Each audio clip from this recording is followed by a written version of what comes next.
It was such a pleasure to be on one of these talks a few years ago when I was talking about a completely different period in Indian history. But now I've decided to time travel a few hundred years back in the past to look at the Mughals, a much maligned dynasty in our present day. And so we're actually, as part of what we've been doing so far, is we wrote this book, which is an illustrated history of the Mughals, if you can see it.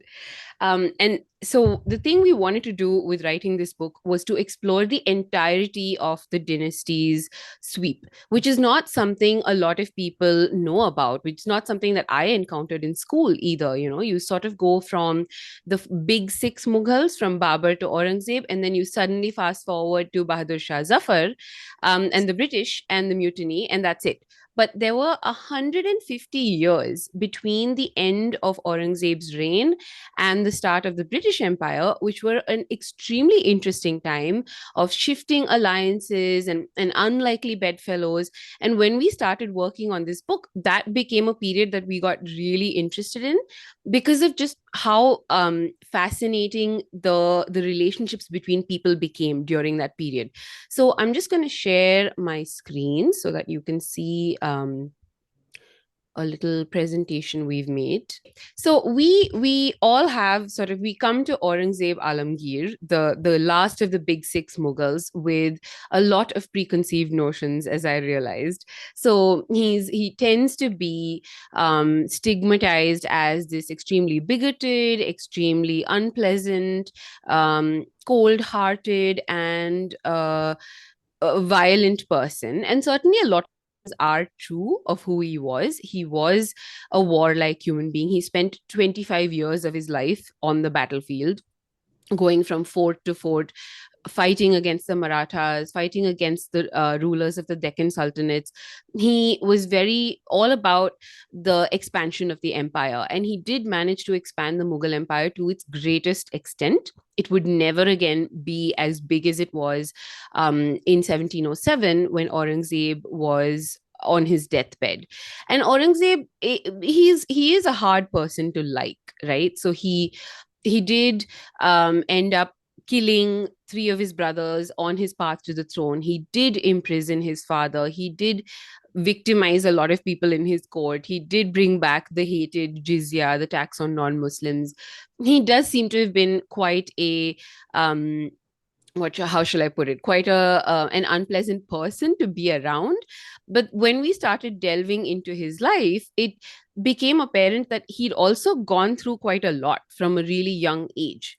So he loses his mother when he's still a young boy, and then he grows up in this environment where his dad very clearly favors his older brother and doesn't really give Aurangzeb his due, even though he's a prince who's sent out on campaign from the time he's 16 years old. So he's going out there, he's doing the work of being a Mughal prince, which involved putting down rebellions, expanding the empire, administering territory.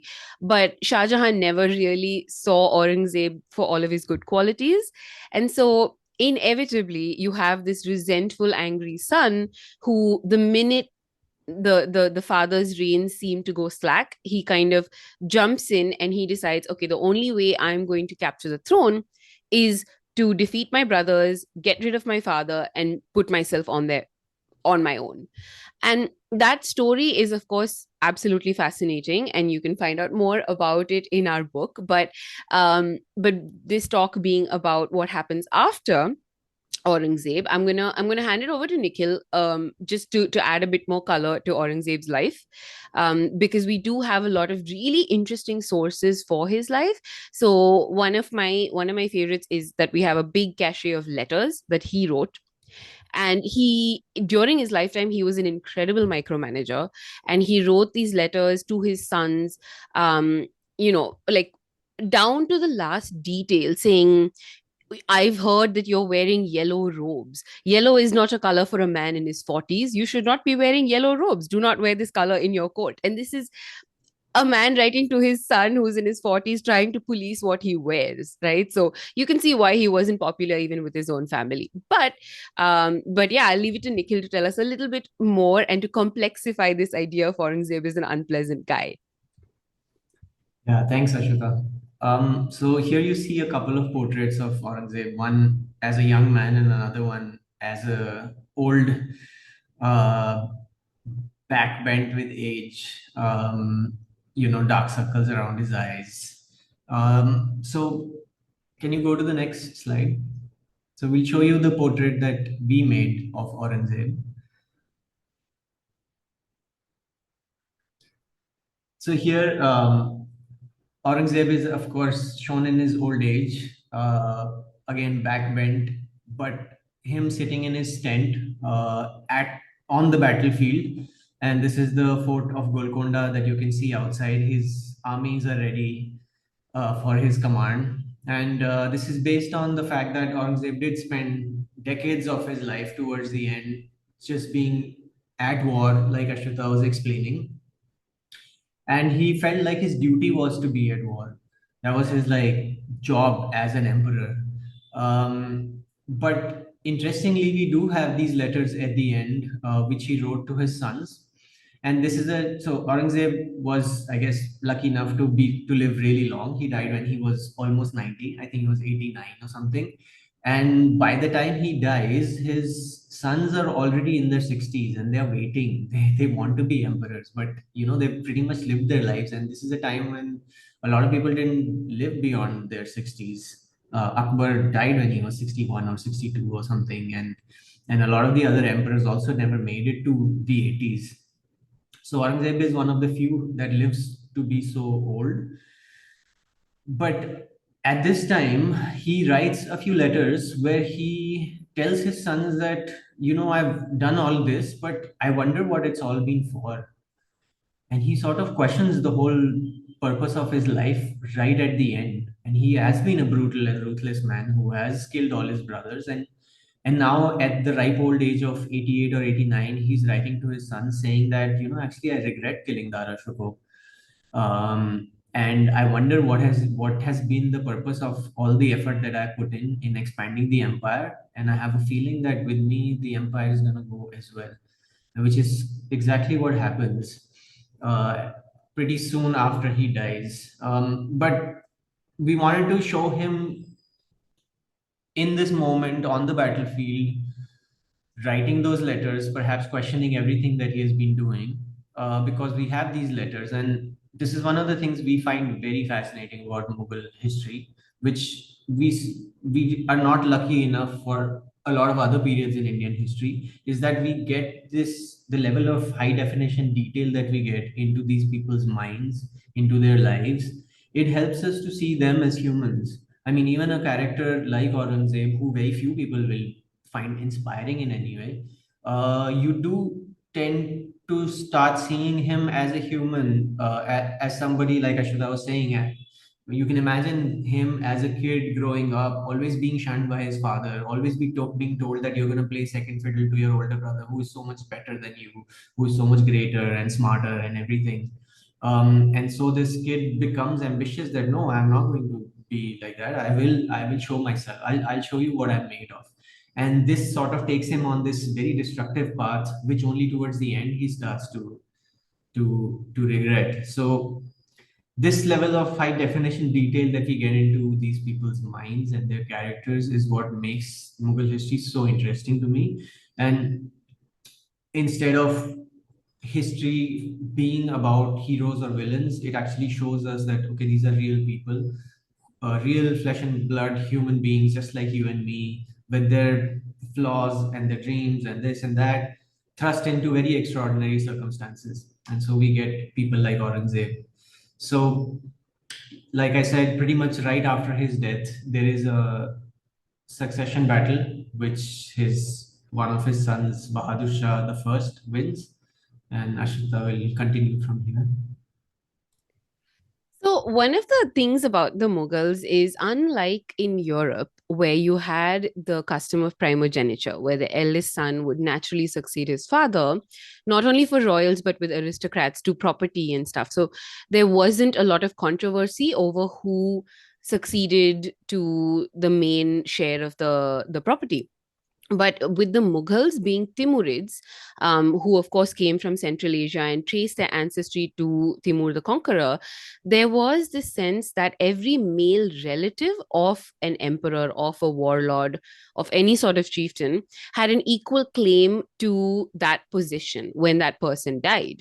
So, and that created a sort of a vague kind of meritocracy, if you want to call it, because it was always the most capable, it was always the most resourceful prince who ended up on the throne. And this is true of all of the big six Mughals. So certainly Babur had to battle his brothers for his claim on his ancestral homeland of Fergana. Humayun had famously had a lot of trouble with his half brothers constantly challenging his authority. Akbar was lucky in that his half brother stayed in Kabul and was kind of a weakling, so he didn't have too much trouble with him. And of course, Akbar was himself such an enormous personality, it was easy for him to sweep anyone else aside. But Jahangir was lucky in that his two of his brothers died of alcoholism before they could pose any serious challenge. But from Shah Jahan onwards, the struggle for the throne became quite a bloody affair. So Shah Jahan was away from the court when Jahangir died. And so he famously sent an order to his father-in-law and the father of Mumtaz Mahal, Asaf Khan, saying, "Get rid of my cousins and my nephews so that I can be the only claimant to the throne." So he, in one move, got rid of every male claimant who could challenge him. And similarly, that became the norm for someone like an Aurangzeb, where you come to the throne by clearing your path, by murdering all of your, possibly challenging male relatives. So the in fact when and that is something, a pattern that you see repeated over and over in the latter 150 years of the empire, where the struggle for power becomes ever more desperate.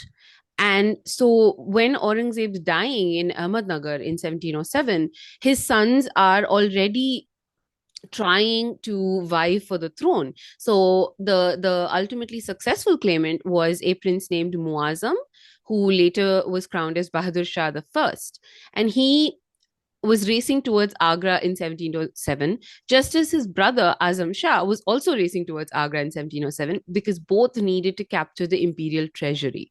And it became, in the end, a question of who was able to get there first, get the money to pay their troops, and therefore win the battle and grab hold of the throne. And Bahadur Shah, he, like Nikhil said, was in his 60s by this point, so he's already quite old. He is marching around fighting his brother. He is trying very hard to, once he's got the throne, deal with all of these different rebellions that are taking place. So because Aurangzeb spent so much time away from the center of Mughal power, which is in the Delhi, Agra area, Aurangzeb had spent the last 25 years of his reign in the south, in the Deccan. Things had started getting a little loose at the center. So you didn't have the kind of tight control over the center that you did during the reign of an Akbar, for example. And so because of that, Bahadur Shah, when he comes to the throne, he has quite a lot of trouble just dealing with groups like the Jats or the Marathas, or the Sikhs, and you've got all of these communities that are realizing that, hey, things are not as tightly controlled as they used to be, and they're testing the limits of Mughal power at this period. But Bahadur Shah, again, in his 60s, has lived a very long and very exhausting life. He was only on the throne for about 5 years because there wasn't much and because of that, there wasn't much time for him to really make an impact during his reign. So he spends 5 years on the throne. Sorry, I'm trying to get my, yeah, there we go. There's Bahadur Shah. You can see the family resemblance, I'm sure, in the portrait on the right. He looks a lot like his father. On the left, you can see it does look like they're engaging in a hunt, but of course, Bahadur Shah spent a lot of his time on the battlefield as well. And so when and that's our rendition of him. So when he finally gets the throne, he's dealing with all of these rebellions, and he just about has time to sort of get there and start working on things when he falls ill.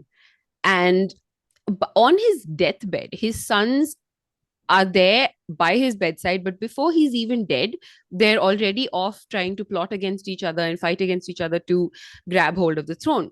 And you've got these three brothers who are kind of useless, and you've got one brother, Azimus Shah, who is clearly like the main candidate for the throne, because he's the one with the most money, he's the one with the most power, he's the most impressive prince, and somehow he ends up not being emperor after Bahadur Shah the first. And the reason for this is it's like one of those little quirks of history where Azimus Shah makes the mistake of pissing off essentially the most important nobleman at court, a man named Zulfikar Khan. And Zulfikar Khan is militarily very strong. He's very wealthy. He's created this little power base for himself, and he wants to be the person behind the next emperor. But Azim Shah sends him a rude letter before Bahadur Shah dies. And that little quirk of history, the fact that Azim Shah annoyed this man, ended up making Zulfikar Khan unite the other three brothers of Azim Shah against their older brother, and to make him sort of their target. And he instigates them, he eggs them on, he makes them fight Azim Shah. Azim Shah dies in this really dramatic way where his elephant falls off a riverbank, and he and the elephant both sink into quicksand, never to be heard from again. And so Zulfikar Khan has his pick of the next three brothers. And so, of course, he picks the one he thinks he can most easily control, a man named Jahandar Shah. Jahandar Shah is, again, one of those emperors whom we don't really hear about a lot, but who is so fascinating because he is just absolutely not prepared to be emperor. And of course, this is what makes him the ideal candidate for someone like Zulfikar Khan, because he can control him. But Jahandar Shah comes to the throne and he almost immediately annoys everybody around him, because he is a sort of Marie Antoinette type of figure. He is very concerned with his own entertainment. He spends the few remaining funds. So, as we were talking about Aurangzeb, like he did spend a lot of money on his military campaigns, impoverishing the imperial treasury, which meant that by the time you got to a Jahandar Shah, there wasn't that much coming in. Also, because the Mughal Empire depended quite heavily on tax revenue. And when you have constant battle, you have constant war, you have soldiers tramping through fields, you disrupt that tax base, you disrupt the inflow of income into the treasury. So by the time you get to a Jahandar Shah, the tax base has reduced, you've got less and less money coming in. But where a sensible emperor would have maybe tightened their belts and not spent a lot of money on themselves, Jahandar Shah did the opposite. He, in the few years he spent on the throne, he married a courtesan, and he spent most of his time engaging in entertainment with this courtesan, Lal Kumar. And he does end up not only elevating a lot of the courtesans' family to high positions at court, bad idea, of course, but he also spends whatever remaining money there is in the treasury on ridiculous entertainments, like lighting up the whole palace with candles and oil, to the point where he actually caused an oil shortage. And in this very Marie Antoinette way, Lal Kumar says, "Oh well, if people don't have oil, they should just use ghee to light their lamps." So that's how disconnected this group of this sort of ruling group became from the concerns of the people they were ruling over. And this was not the case a few centuries ago. Like even in an Aurangzeb's reign, when you had trouble in a place like the Deccan, when you had trouble in among a farming community, the emperor was very invested in making sure farmers got seeds to plant their crops on time. The emperor would personally sort of get involved in, oh, let's figure out what the problem is, and see why people aren't able to do the work that they need to do. Whereas by the time you get to a Jahandar Shah, there's none of that concern for rulership. There's only a self-centered focus on themselves. So Jahandar Shah does irritate again a lot of his court, and he really doesn't have the foresight to realize that he's just one of a lot of different possible princes. So while Jahandar Shah is scandalizing his court in Delhi, there was another prince, a young man named Farrukhsiyar, who was the son of Azim Shah, the prince who disappeared into quicksand, who was in Bengal, which was Azim Shah's province, the richest province in the empire. And so Farrukhsiyar is here wondering what is going to happen to him, what his fate is going to be, while Jahandar Shah is at court, not only spending all of this money, but also exacting bloody revenge on anybody who supported any of his brothers. So Farrukhsiyar is sitting here in Bengal, contemplating suicide, we're told, when his mother intervenes and says, I think I have a better plan for you. Why don't we find a way to make you the emperor? And so Farrukhsiyar is kind of an easily led young man. So he lets his mum broker an alliance with him, with two extremely powerful and interesting figures called the Sayyids of Barha, who were part of this martial clan that had served the emperors for a long time. And Farrukhsiyar ends up in an alliance with these two men, Hussein Ali Khan and Abdullah Khan Sayyid. And thanks to their support and their men and their money, he is able to march all the way to Delhi and challenge his uncle, Jahandar Shah, for the throne. At this time, Jahandar Shah is so poor that he's reduced to selling all of the beautiful things in Shah Jahan's Red Fort for money to pay his soldiers. So to the point where he's like breaking off the silver and gold plating on the ceilings of the Diwani Am and the Diwani Khas. He's destroying this legacy that he's inherited in order to pay the soldiers, because of course all the money he should have spent on paying his army, he spent on entertaining himself. So there's this enormous battle between Jahandar Shah's forces and Farrukhsiyar's forces. Jahandar Shah runs away from the battlefield and disguises himself and goes to Zulfikar Khan, the man who put him on the throne. But by this point, Zulfikar Khan's loyalties have changed and he decides, Jahandar Shah, not a good pick. I should not have backed this guy. So he, in fact, completely does an about turn and he imprisons the man he put on the throne, Jahandar Shah, and goes to Farrukhsiyar, the nephew, to say, I have a present for you. I've got the Padshah. Why don't you take him? Why don't you just take him and come to the throne and things can continue the way that they have been? I will be one of your right hand men and we can rule the empire. I'm sure you'll set the empire to rights. But Farrukhsiyar, man to hold a grudge, decides that he doesn't want to ally with Zulfikar Khan. He wants to punish him for betraying his father. And so we end up with Farrukhsiyar entering Delhi in a grand procession to claim his place on the throne with the bodies of Zulfikar Khan and Jahandar Shah, his uncle, on horses, accompanying this magnificent entry into Delhi. So this is the kind of chaos that is going on in these years, and things are only about to get more chaotic because we come to the year. Well, that's our Jahandar Shah. That is possibly his paramour Lal Kunwar. This is our rendition of possibly what Jahandar Shah might have looked like, and what his reign might have involved. Just some fun times for the emperor. Yes, and so we come to this particularly chaotic year in the history of the empire, the year 1719. So, funnily enough, we were writing this book around the time we actually got to this chapter around the time that the UK was having its year of four prime ministers.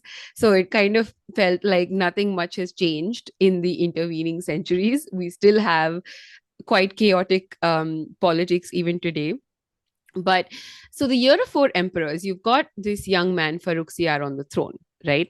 Farrukhsiyar is on the throne. He's been put there by the two men he relied on for money and support, Hussein and Abdullah Khan Sayyid.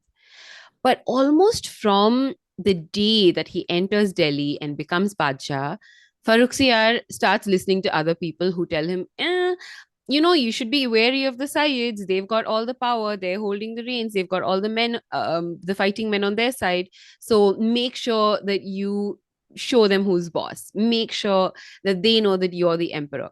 And Farrukhsiyar's way of doing this was to engage in extremely bungling and poorly planned assassination attempts on the very men who had brought him to the throne. So he, at one point, he sent one of the brothers, one of Hussein Ali Khan, to Rajputana to deal with a particularly recalcitrant Rajput ruler. And at this point, Farrukhsiyar writes to the Rajput ruler saying, "Oh, it would be really great if you could just get rid of Hussein Ali Khan." But the Rajput ruler had so little faith in Farrukhsiyar that he ended up allying with Hussein Ali Khan. And so you've got this ridiculous situation where the emperor is trying to get one of his vassals to get rid of the kingmaker who put him on the throne, but the kingmaker and the vassal ally with each other, and they're like, "Yeah, this emperor, he's kind of useless. We should just work with each other rather than relying on this guy." And there's multiple moments where this keeps happening, where Farrukhsiyar keeps trying to get rid of the Sayyids, and the Sayyids increasingly get irritated with him. So you get to this point, this crisis point in 1719, where they realize that they have a whole host of princes, Mughal princes, grandsons, and great grandsons, nephews of Aurangzeb, who are sitting in this place called Salimgarh, like the which is a place called the Salatin Khana, where you have all of these relatives, male relatives of emperors, who are just hanging around, getting an education, being kept there so that people can keep an eye on them. And so the Sayyids realize that if you don't like one emperor, you can just very easily replace him with another. And that's exactly what they do. So Hussein Ali Khan allies with the Marathas, comes with a large army of thousands of men strong, storms into Delhi, and over 12 days, there's this chaos that happens within the walls of the fort. And people outside have no idea what's going on. They just know something bad is happening. And those 12 days are a time of great tension for people who aren't in the know. But within the fort, you've got this push and pull between Farrukhsiyar and the Sayyids, and that ends up in scenes of absolute and complete chaos in the fort, which when we were trying to figure out what the best way would be to talk about it and to show what happens, we thought that the best way to do it would be visually, because it is quite cinematic when you think about it, so you've got Hussein Ali Khan and Abdullah Khan with their supporters who storm into the emperor's quarters, a thing that had never happened in the history of the empire up until that point. They storm into the emperor's quarters. They drag Farrukhsiyar out from his hiding place. They beat him up and they put him in prison. So this is one group of people who've gone and grabbed the supposed emperor of this Mughal empire, and they've grabbed him, treated him like a common thief, and put him in prison. At the same time, another group had gone off to find a replacement prince. And the first prince that they went to look for was this young man called Bidar Dil, who had a reputation for being quite smart. But the female relatives of Bidar Dil decided that being Padshah was actually not a great position to be in at this stage of the empire's history, and they hid him away. They refused to hand him over to the Sayyids in order to be crowned. So the Sayyid supporters had to go and find a different prince, and they burst into this room and they came upon this young man who was just lying in bed in his leisure clothes. And they're like, "Oh yeah, okay, we'll grab this one, he looks fine." So they pick up this young man called Rafi Ud Darjat, and they take him in the clothes that he's in, don't even give him time to change his clothes, put him on the throne and say, "You're Padshah now." And that's how bad things have gotten. Like, you just grab whichever random Mughal prince you have with a vague connection through their bloodline to the throne, and you put them on the throne, you say you're the Padshah. So and in the meantime, Farrukhsiyar is imprisoned. The Sayyids try to poison him, but he refuses to die. And then finally, they actually have to order him executed, and he is murdered in his cell. Meantime, you've got this young man, Rafiud Darjat, on the throne.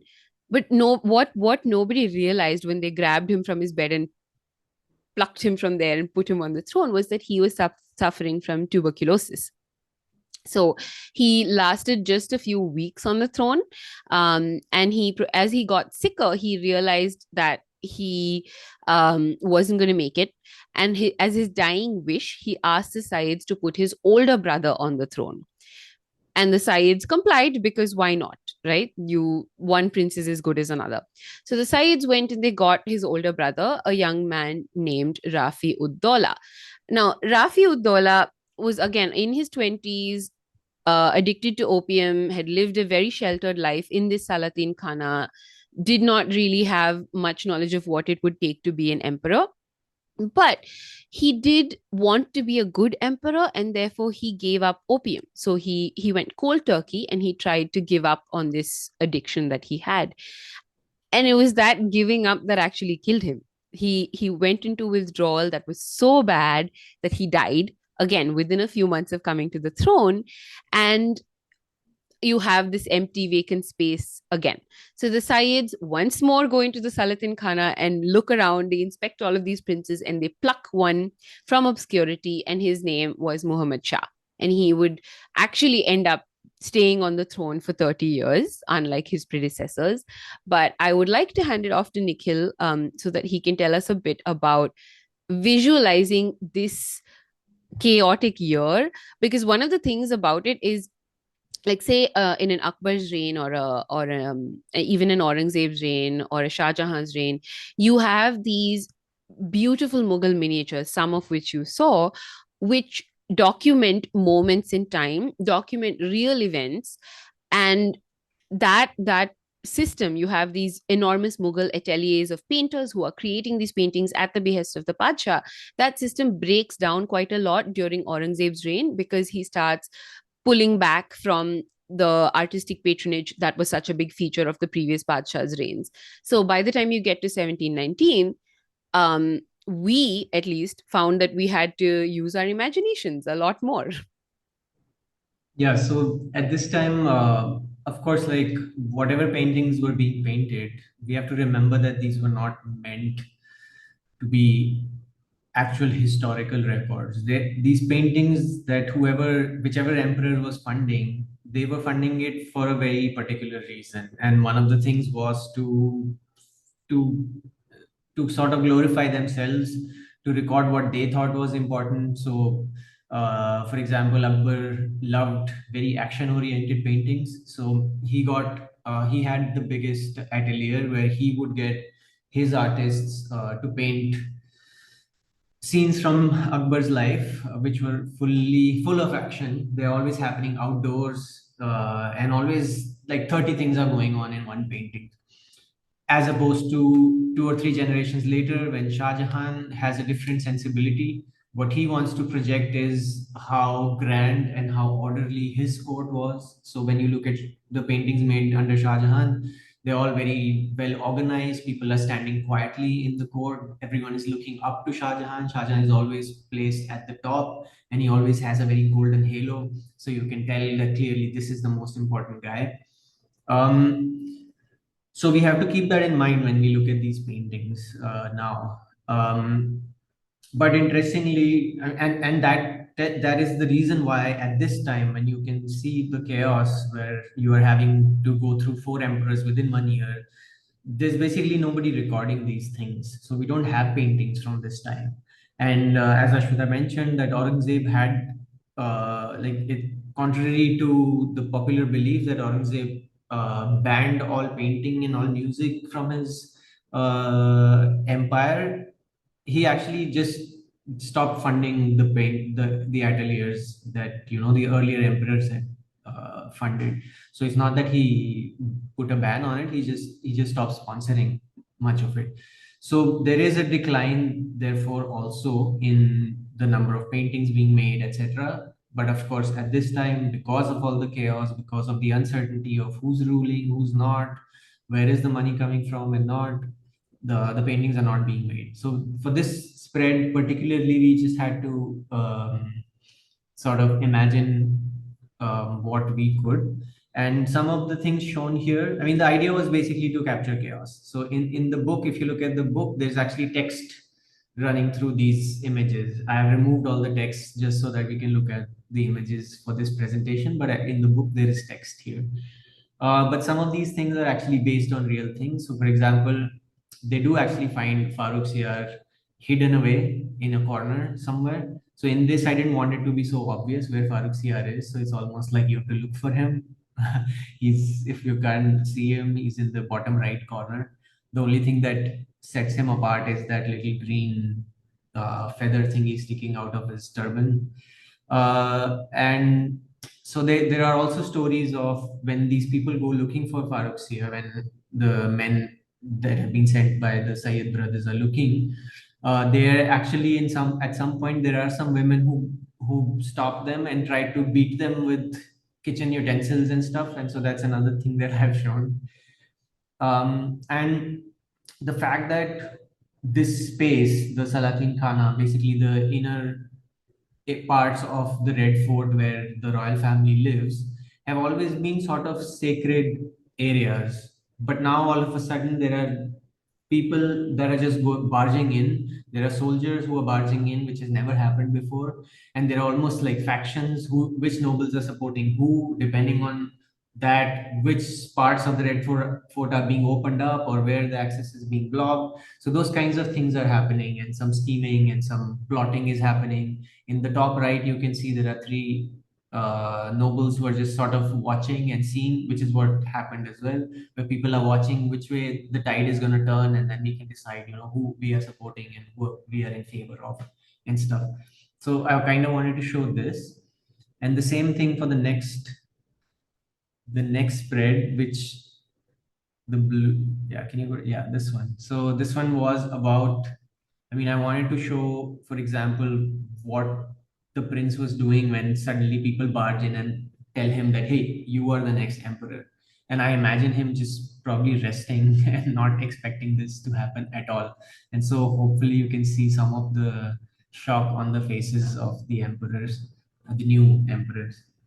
Um, and then, yeah, and then they die very quickly, like Ashwitha mentioned, because of tuberculosis and because of the second one having decided to leave opium and then dying of withdrawal.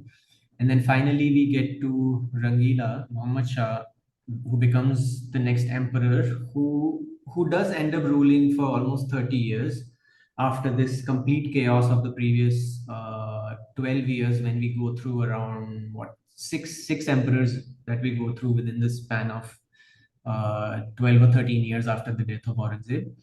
And so by this time, what's happening is that because of all this chaos, because of the depleted treasury, because of the lack of authority that the emperor now has as a figurehead, the Rajputs, the Rohillas, the Marathas, all these, and even the nobles who are pledging allegiance to the Mughal emperor, they all start to sort of break apart, and they all start to sort of create their own separate power centers.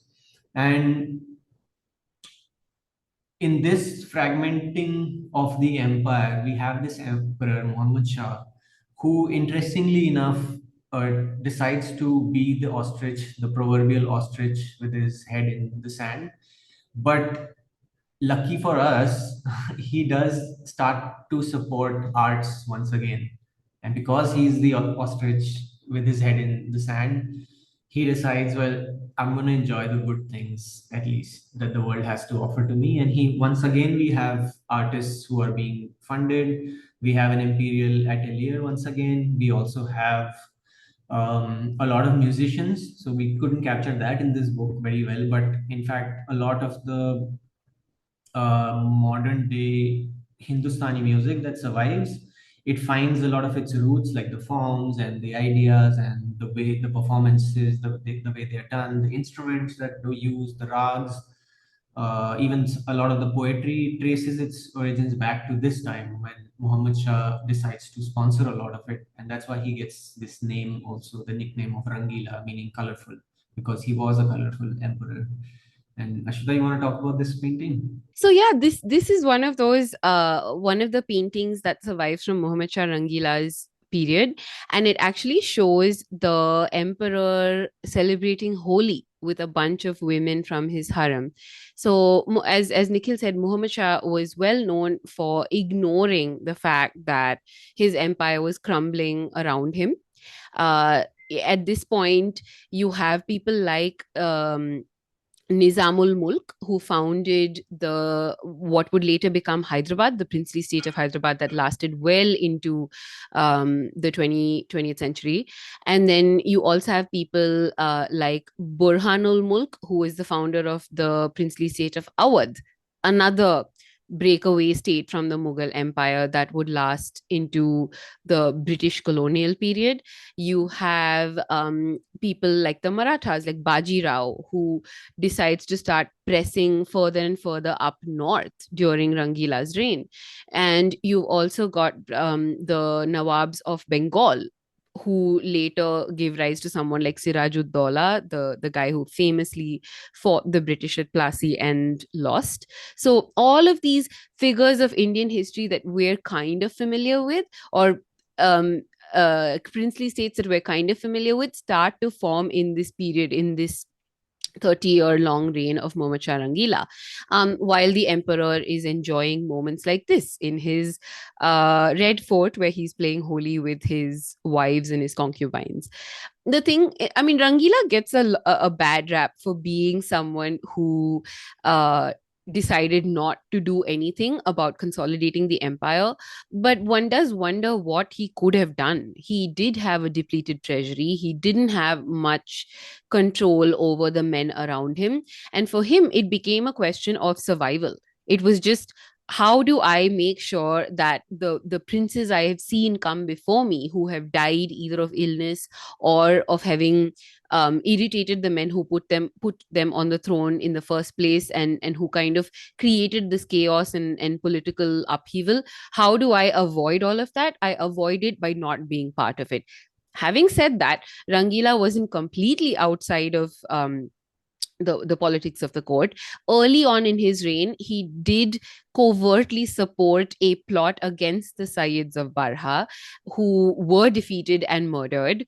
And a whole new group of people came to power in this period, who became the ones I was talking about: the Burhanul Mulk, founder of Awadh, Nizamul Mulk, founder of Hyderabad, the people in Bengal who founded the Bengal sort of Nawab et over there. So you've got all of these different alternate centers of power developing, and the Mughal authority at the center in Delhi and Agra becoming less and less and less potent, right? And there are two things that happen in Muhammad Shah's reign that kind of deal a really hard blow to the empire that it just does not have the capacity to recover from. One of these is that in 1737, if anybody hears from Delhi, you know the Kalka Mandir, which is very famous and it's in South Delhi. The Marathas come all the way up to that Kalka Mandir and they raid a Ram Navami fair, and it's this terrifying moment where this traditional enemy of the empire that has been pushing back against the Mughals from the time of Shivaji, from the reign of Aurangzeb, they've managed to make it all the way to just a few miles away from the Red Fort, and that becomes this really frightening moment for the denizens of Delhi when they're like, we've got these people knocking at our gates. Fortunately for them at that time, there was still an army in place, and that army pushed the Marathas back. But just a couple of years later, a much bigger, much badder, much more difficult to defeat foe would come from Persia. The infamous conqueror Nadir Shah, who rode with an army to Delhi, managed to defeat the poorly organized armies of the Nawabs that were supporting, Muhammad Shah. And Nadir Shah actually makes his way to the city. He's got the emperor captive. He's got Muhammad Shah Rangila captive in his hands. He makes his way to the city in order to collect an enormous ransom that the emperor has promised him in exchange for leaving the empire alone. Except the people of Delhi rise up. The people of Delhi find that these conditions are not acceptable to them, and there's some sort of confusion over what exactly sets off this riot in the environs of the fort, but outside of it.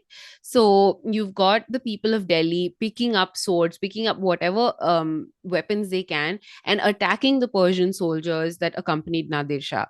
And this would end horribly, because even though the people of Delhi rose up and showed their mettle, the very next day, Nadir Shah would order a massacre, a general massacre, which up until that point had not been on his agenda. But because of this show of defiance, he orders a general massacre, and his soldiers systematically go through the narrow streets of what today is Old Delhi, just murdering people, outright killing women, children, the elderly, the sick, the poor. It didn't matter if you were Hindu, it didn't matter if you were Muslim. None of that mattered. It just mattered that you were there and you had dared to raise your voice, or you had dared to attack the army of this conquering general who'd come from Persia. So about 20,000 people died in this massacre. It was quite a horrific moment in the history of Delhi, because people had memories of bodies just being left there to rot in the streets for days and days. And Nadir Shah then also, in order to make this ransom worthwhile, he orders that it be collected from the ordinary people of Delhi. So you've got the Mughal emperor being forced to send collectors into the homes of merchants, into the homes of noblemen, and grabbing whatever was available to contribute to this enormous ransom that Nadir Shah would then take away with him. Famously, of course, he also took away the peacock throne, which was dismembered, and the Kohinoor, which has been lost to India ever since. He also took away parts of the empire, including the Kabul and Sindh areas. And he leaves in the month of May with camels and camels and camels carrying huge amounts of treasure, whatever was left, leaving behind an even more impoverished Mughal empire that was wide open. He had shown not just to other conquerors from his own homeland, somebody like his general, Ahmad Shah Durrani, but also to people like the British East India Company, who have just about sort of established themselves. They've started creating their own little army. They've started creating power bases in the south and in Bengal and in Gujarat. And all of these people are watching the crumbling of the Mughal empire and realizing that the once mighty empire is now ripe for plucking, and it's just there to be captured. This power is there. There's a vacuum of power at the center that can be filled by whichever person is capable of filling it. And this invasion, this Nadir Shah invasion in 1739, becomes a really important moment, because we know that the East India Company was writing about it, and they were talking about how the emperor isn't as powerful as he once was. The way, for example, if you go back in time to Jahangir's period and you read about the embassy, the first ambassador from the British court and the East India Company, Sir Thomas Roe, the tables are completely turned at that point. You know, you've got this massively powerful monarch whose attention Thomas Roe is really vying for, and he's constantly writing about how he doesn't have grand enough presence for the emperor. And it's completely different from the situation in 1739, where you've got East India Company officials writing to each other going, actually, the emperor is not that powerful. It seems like an opportunity for us to cement our control over this piece of territory, and to make sure that our trade is not disrupted by whatever whims of Indian politics there are. Yeah, there we go. So we've got all of these different people who become important at this point. So if you've ever visited Delhi, there is this really beautiful tomb called Safdarjung's tomb, and it's a tomb that most people don't really think about a lot about who it's for, because no one really knows who Safdarjung was. And he was the second Nawab of Awadh. He was not an emperor, but he was an extremely powerful courtier in the reign of, towards the end of the reign of Muhammad Shah, and also someone who played a big role in the reign of Muhammad Shah's son, a young man named Ahmad Shah Bahadur, who did not distinguish himself at all as emperor, who left the power of or the authority of his position in the hands of his mother and his mother's lover. So you've got that going on. You've got people like Safdarjung trying to grab hold of power in the empire. You've got Imadul Mulk, who is the grandson of the Nizam of Hyderabad, also trying to vie for power. You've got someone like Ahmad Shah Durrani, whose only goal is to ride into Delhi, grab whatever loot he can, kill as many people as he can, and ride back out again. You've got Najib-ud-Dawla, leader of the Rohilla Afghans, who's got his own little territory to the northwest of Delhi, who is also trying to play a role in maintaining this power balance in the north. You've got Surajmal, the leader of the Jats, who's trying to carve out his own little Jat area. You've got the Maratha chief who's trying to vie for power with the Mughal emperor. So it just gets incredibly chaotic at this period, and you've got all of these different little factions and groups who see that the emperor is no longer a figure of authority, is no longer a fearsome autocratic ruler, but is someone who, if you can keep control of him, um, who is someone who you need to be able to control in order to achieve your goals. And that's what it becomes at this point in the 18th century. And that brings us to the tragically long life and reign of Shah Alam II. I think I'm going to have to go quite quickly through his reign, but as I was talking about the fragmenting of the empire, a Shah Alam was someone who grew up knowing that this fragmentation was a fact of his life. He was 10 years old when Nadir Shah invaded Delhi and massacred people. He probably stood at the windows of the fort watching the people of the city being killed before his eyes. And he was also the subject of an assassination attempt by Imadul Mulk, one of the courtiers of in the court at the time. And he runs away, he escapes, he decides he's going to try and retake the richest provinces of the empire, Bengal, in order to try and fund a campaign that will bring him to the throne and allow him to kind of set the empire to rights. Of course, this does not happen. He loses battle after battle. He and this is the point at which the Mughal Padshah, first seeks the protection of the East India Company. So, after the Battle of Buxar in 1764, the last big battle that the Mughal emperor wages against the East India Company, there's a moment where Shah Alam II, this defeated young man, is in Allahabad and he meets with Robert Clive, the infamous Robert Clive, whom we've all studied in our history textbooks, who knows that the Mughal Empire is at an extremely weak point. So he offers Shah Alam the chance to go back to Delhi in exchange for a really important piece of paper. And that really important piece of paper is the Diwani, the right to collect taxes in Bengal, Bihar, and Orissa, which became the company's power base. They'd already built the city of Calcutta by this point. They knew that they needed control of that part of India in order for them to stay here and to make as much money as they could. And this piece of paper granted them legitimacy. And so Shah Alam, with no choice at all, in Clive's tent in Allahabad, is on top of a dining table, on top of an armchair covered by a quilt. And this piece of paper is what he hands over to Clive. And it's this moment where the Mughal Empire is done. This is it. There's no more glory for it. There is no more high point that is coming.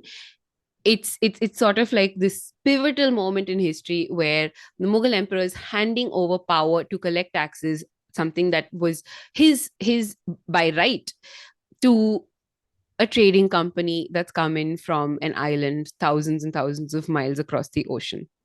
So that sort of we really did want to capture the tragedy of that moment in this image.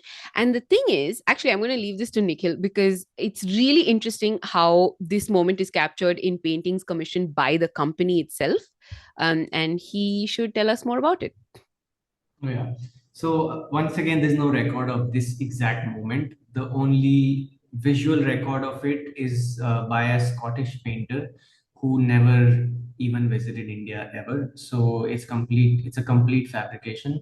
In fact, he has shown the Jama Masjid in that painting, and of course, he has shown a very grand darbar and all, which actually never happened. Like Ashwitha said, it happened in Clive's tent in Allahabad. So that Scottish painter has shown a grand darbar, and of course they want to show the Mughal emperor as this, this grand, powerful guy who's now handing over this thing to the Brits. legitimizing the right of the East India Company to collect taxes on their behalf. And he has shown the Jama Masjid in the background, but the dome of the Jama Masjid in that painting looks nothing like an Islamic dome. It looks it's actually based on one of the cathedrals in London, apparently. St. Paul's, yeah. St. Paul's Cathedral in London. So that's how fabricated that painting is. But we do have a textual reference and description of what happened when this scene was enacted out, and this is how we know that it was basically a chair put on top of a dining table and a quilt spread on top of it, a chintz quilt spread on top of it, where Clive made the emperor sit and sort of make it grand, in some way, that okay, it's just to make it look official. And then he was like, okay, you sit down here and then just hand me this piece of paper, okay, so that it looks like it's a ceremony. So yeah, from that textual description is how we sort of decided to paint this specific scene. Thank you. It's just so interesting how the empires disintegrated so quickly after Aurangzeb's death, that by the time your Aurangzeb dies in 1707, right? And we are in 1764. And at this point, you've got the complete fragmentation and breakdown of the centralized administration that Akbar had painstakingly put into place. And you've got somebody like a Shah Alam who is completely reliant on his alliances. And when after handing over the Diwani, the British promise him that they will give him troops and restore him to Delhi, a home that he's not seen in a couple of decades. And what happens is the British, of course, break that promise. They don't give him the troops that he needs.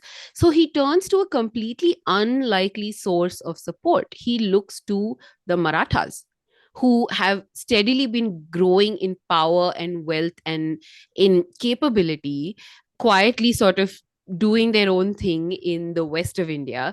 And so he realizes that the only other strong power he can look to for assistance at this point is the Marathas. So he writes to Mahatji Scindia, and he asks him to restore him to the throne. And the Marathas are only too happy to do this. They agree on a fee for doing this, and they take the city of Delhi away from the Rohilla Afghans who are ruling it at the time in the name of Shah Alam. And then they escort Shah Alam back to Delhi and restore him to the throne, which is again one of those little quirks of history that we don't really talk about, that you have alliances between very unlikely groups, here being the Marathas and Shah Alam, the Mughal emperor.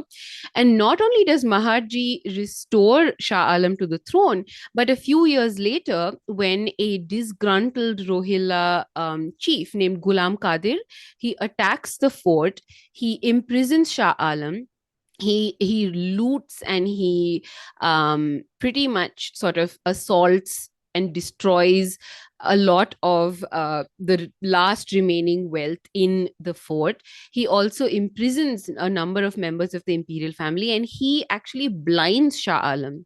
He blinds Shah Alam, leaves him out in the elements, exposed, orders that nobody give him water, nobody give him food. He be just lie there in the sun, nobody to dress his wounds. And you've got the Mughal emperor kind of reduced to being this abject like figure of just complete and total pathos. And the person who comes to his rescue is Maharji Scindia, the Maratha chief, who comes with an army, who gets rid of Ghulam Qadir escapes, and Maharji actually hunts him down and finds him and sends him to the emperor so that he can be brutally executed. And then you've got Shah Alam completely reliant on this Maratha force to secure him, to keep him safe in his own fort. And the Marathas at this point are also in alliance with the French. So the really insane thing is that as the British are kind of consolidating power and coming closer and closer to Delhi, the person who the empire's sort of fate rests on is a Maratha chief and his French generals. And these French generals are the ones who are in the fort at the time that Lord Lake the commander of the British forces, meet with, and the French and the British kind of have their own little battle. The French leave, and that's how the Mughal emperor falls into the hands of the British East India Company at the end. So this is by the beginning of the 19th century. You've got Shah Alam, blinded, completely powerless, who has no other choice, who gives himself into the keeping of the British, his French keepers having deserted him.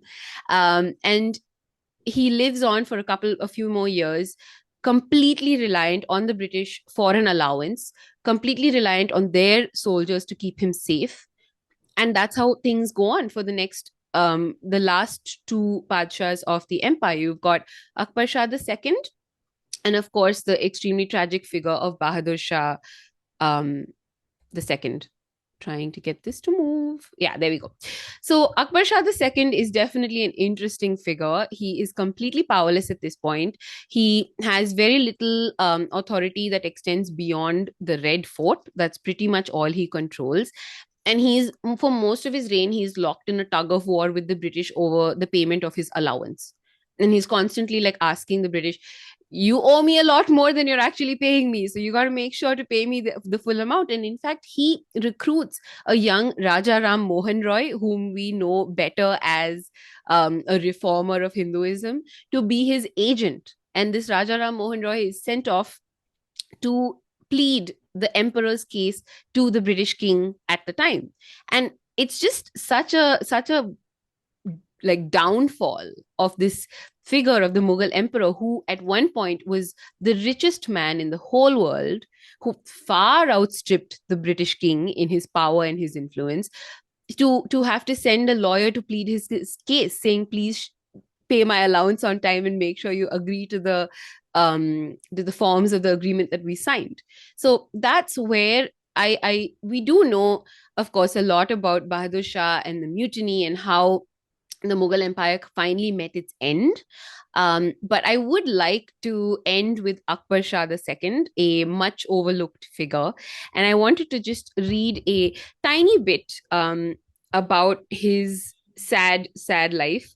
The reason we've shown this procession is this painting is from our book, but the one before it, which is the one that inspires our painting, is one of several procession paintings that come from Akbar Shah's reign. And the reason he has so many procession paintings is he didn't really have much else to do at this time. He spent a lot of time processing around the city because there wasn't really much other way for him to show his power or his authority. And he still wanted to be seen as a Padshah. He still wanted to be seen as a descendant of Timur. He still wanted to be seen as the heir of Akbar and Babur and Aurangzeb. And the only way for him to do this was to get on an elephant, to have all of his followers and his musicians and his dancing girls follow him around as he processed around the city, completely impotent to do anything to change his position. So I will read a little bit about him, and then we can open it up to questions. Late in Akbar Shah II's reign, an English woman with the unusual name of Mrs. Mir Hassan Ali happened to make a visit to the Qila-e-Mualla, that's the Red Fort. The wife of a Muslim scholar and teacher from Lucknow, Mrs. Ali was one of many British visitors to the court, ordinary men and women who were curious about the fort and the Padshah within it. By this time, most of the palaces Shah Jahan had carefully built long ago were run down. A visitor in 1824 reported seeing dirty floors, blocked water channels, broken furniture covered in pigeon droppings, and a garden in the sort of disorder that would have brought Babur to tears. Yet, when Mrs. Ali arrived in the emperor's presence, she took care to observe the expected courtesies. She solicitously took off her shoes before entering the king's presence, bowed low, and offered both Akbar Shah and his queen gifts before taking a seat beside the queen. The emperor, she would later write, possessed a fine and intelligent face, and his manner of speech was gentle and refined. Both he and the queen asked Mrs. Ali many questions and seemed curious about everything, from her family life to the customs of English royalty, to how well she liked the weather in India. Mrs. Ali reportedly impressed them with her ability to speak in their own language. When she rose to depart, Mrs. Ali was pressed to accept two gifts by the Queen: an embroidered scarf and a small ring to remind her of this visit. It was an awkward moment. Mrs. Ali did not wish to refuse them because that would cause offense, but she was embarrassed at having to take valuable things away from a couple who had so little left. Once, the Padshah of Hindustan had been the richest man in the world, but by 1837, he was just an old man whose wretched circumstances elicited the pity of a passing traveler. Wow. Thank you. That was almost like finding, missing pieces of a jigsaw puzzle, because you've never heard, or very rarely heard or seen stories about them. So thank you very much. And as true evidence of what we are all feeling, the first and the last comment say the same thing, saying that these look like a Bollywood script. Even Bollywood wouldn't be able to come up with such fantastic sort of scripts. Thank you very much, both of you. So I'll just go quickly through the comments and the questions. I think one of my earlier questions was, what were the neighbors doing at that time? I think it took them time. They didn't have WhatsApp and so on to tell them that these people were doing badly. So as you progressed, you told us about how the neighbors became sort of stronger, and the Marathas came up. Yeah.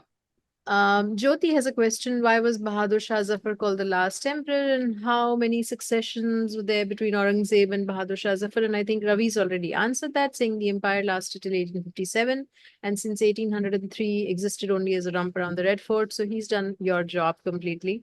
He says that the EIC issued orders and firmans in the name of the Mughal Shahanshah and descended in 1857.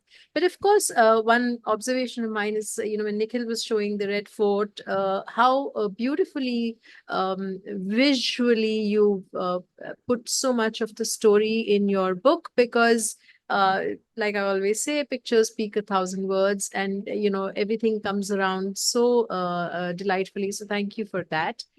Um, Jyoti has a question saying, why did Aurangzeb go away from Delhi and stay in Deccan for so long? Would you want to answer that? Yeah, sure. He became quite obsessed with the idea of taking the Deccan. And the Deccan had always had this fascination for the Mughals, even from the period of Akbar.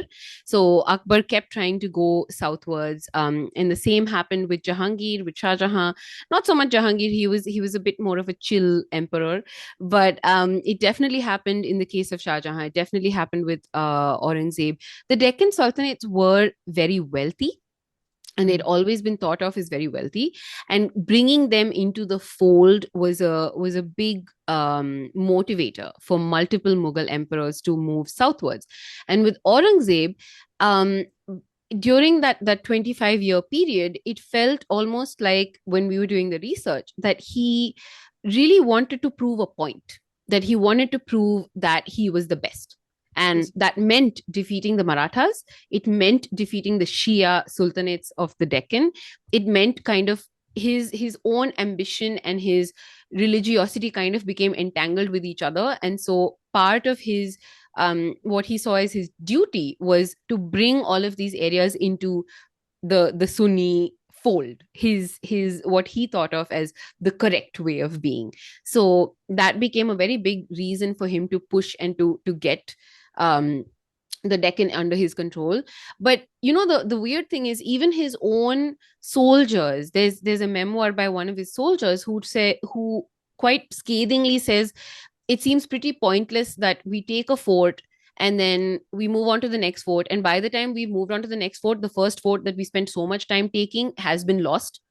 And the big sort of bulky Mughal armies weren't a match for the guerrilla tactics of the Marathas. And so even Aurangzeb's own soldiers had the same question that you had, which is, why are we doing this? What is the point of this? Yeah, I guess obsession has no sort of clear explanations. But it was interesting to observe, the period of Muhammad Shah, and how willy-nilly and unwittingly, perhaps, he revived some of the arts, and we have a lot to be thankful for that. Ravi does mention that Catherine Schofield has written a wonderful book on the explosion of Hindustani classical music in this era. Do you have anything more to say? We, yeah, I mean, I have not read Catherine Schofield's book yet. It came out fairly recently, but I do know that, yeah, he did preside over this explosion in Hindustani music in particular, but also in painting. And he tried a lot of new and different styles in painting, influenced by more than just the Persian style that earlier Mughal emperors had followed. And so you do have this like efflorescence of art and culture and music during Muhammad Shah's reign, including you have poetry recitals and you have musical entertainment evenings and you have all of this going on as the empire is crumbling. But yeah, that the book about music in Muhammad Shah's reign is on my to be read list. Mine too. Syed Hussain Qadri says that Dalrymple and Anita have covered Muhammad Shah Rangila quite amusingly well on their on the comically pathetic manner in which he dealt with Nader Shah and Yeah. Kohinoor, amongst the fact that he lost the kingdom, and his great generals became potentates in their regions by being duplicitous. I agree that he gets bad rep, but he eventually did defeat the Syed brothers in a way. He did. Yeah. And he also goes on to add that Shah Alam II and Bahadur Shah II were perhaps the two most tragic figures in their illustrious line, and one wonders how they would have fared in other contexts, as they seem to have the right sensibilities, but unbelievably a poor hand and support. So yeah, I guess. Yeah, and related to that, I also wonder what if Akbar, the greatest Mughal emperor, if he was born in this time rather than in his own time, I wonder how he would fare. Yeah. Being the brilliant guy that he was, but then these are what ifs of history that I guess we'll never know the answers. Yeah. I mean, Shah Alam, I agree. When I was working on his chapter, it was like, can this man not have one stroke of luck in his life? It's just endless, like as a child he has to watch this massacre happen right on his doorstep. As a young man, he's subjected to an assassination attempt by a member of his father's own court. At one point, that member of his father's court forces his father to ride out against Shah Alam and try to fight him. And then when he's trying to get Bengal back, he finds out that his father's been murdered by the same man. And one after the other, the tragedies sort of stack on. And as you keep going through his life, you're like, there is just no good thing coming. There is nothing good that's coming to him in his long life. He's another one of the longest lived Mughal emperors, but he lived through like seeing what was already a truncated and dismembered empire become something that he had zero control over. And it is a very sad life. I feel like somebody needs to write a book about his life because it is truly an incredibly tragic story. Such a bad hand to be dealt with repeatedly, right? And therefore the decline so anticlimactic after that, in terms of being just stumbling away. Yeah. So Sharda says that in 50 years, the swing of fortune, power, and fate of the world's richest country feels almost like a modern movie script. DM says, I don't know what your full name is. Thank you for taking time to explain all this. Lots of compliments coming both in DMs to us and on the forum. Mumal says it's a fabulous talk with articulate and erudite speakers. Take a bow, both of you. Wonderful. Thank you. Syed says, not a question per se, but thank you. I'm grateful for your works. The Book of Emperors is the single best introduction in that period of history for my 7-year-old, though we now know that it's as instructive for adults as it is for young ones. And he says, little did I know it would be most fascinating for me as well. I know that Nikhil has responded with your Twitter handles that will get tagged by DM. Instagram handles. Your Instagram handles. What particular event of Aurangzeb named to be as Zinda Pir? What was that? Do you have any? Oh, yes. So at one point when he was prince, he was sent to Shah Jahan had ambitions of sort of reconquering parts of Central Asia. And so he sent his armies up there. And at first he sent the army along with his son Murad.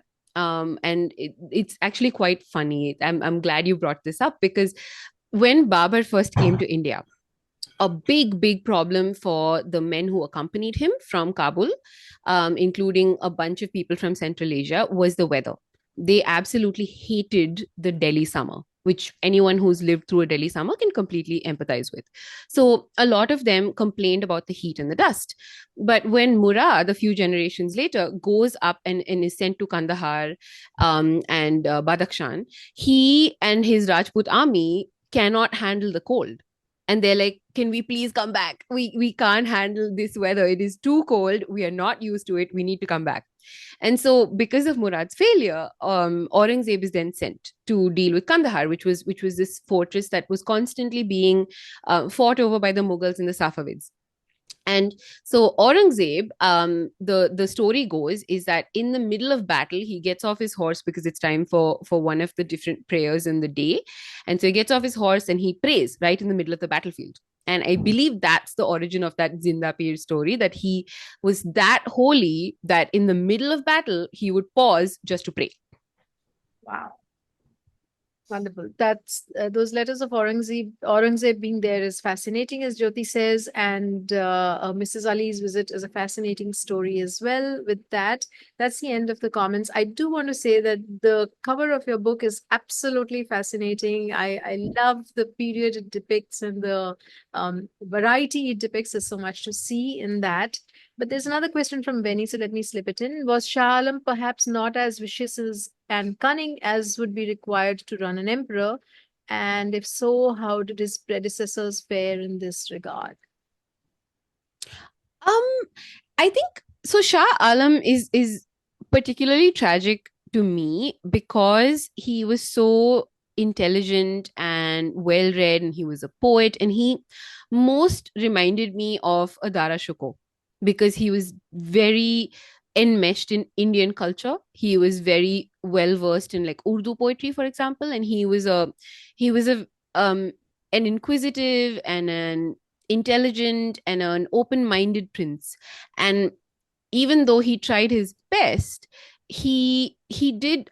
I honestly don't know what else he could have done. Like, I don't know if he could have been more cunning. He could have been more untrusting. He was all of those things. He was someone who looked out for himself, and he did try to make alliances with people. I think perhaps his tragic flaw was that he expected things to work the way that they had in the Timurid world, and by this point it was a much more European colonial world, and that was not a world he understood the way that perhaps other rulers might have. I think he didn't really like the sort of that clash between the culture clash between the Mughals and the British is epitomized in Shah Alam's life, because he didn't understand the way these people worked.